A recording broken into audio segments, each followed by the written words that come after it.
నా లైఫ్లో ఈరోజు అనేది కరిగిపోయింది.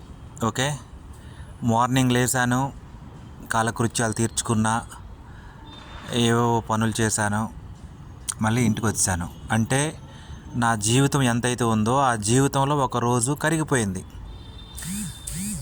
అలాగే ప్రతిరోజు మన జీవితం కరిగిపోతూ ఉంది. మన జీవితం ఎప్పుడైతే కరిగిపోతూ ఉందో మనం పనులు కూడా తగ్గించుకోవాలి. రోజు రోజు పని తగ్గించుకోవాలి. మనసు పైన భారాన్ని తగ్గించుకోవాలి. ఆలోచనల్ని తగ్గించుకోవాలి. వయసు పెరిగే కొద్దీ ఇవన్నీ ఎప్పుడైతే తగ్గుతాయో మనసు ప్రశాంతంగా ఉంటుంది. కానీ అలా కాదు మానవ జీవితం. రోజు రోజుకి ఆలోచనలు పెరిగిపోతూ ఉన్నాయి.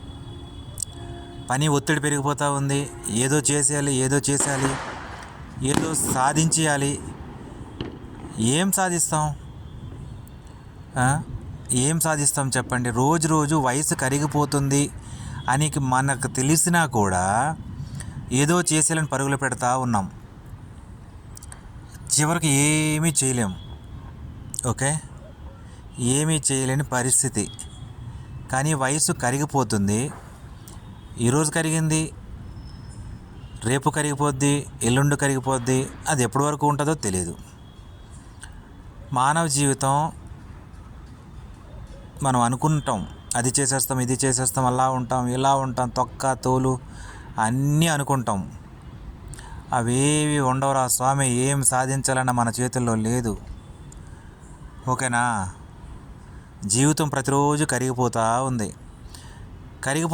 కాబట్టి మన ఆలోచనలు తగ్గించుకోవాలి. అప్పుడే ఆరోగ్యం బాగుంటుంది. పని ఒత్తిడి తగ్గించుకోవాలి. అప్పుడే ఆరోగ్యం బాగుంటుంది అని నా ఆలోచన.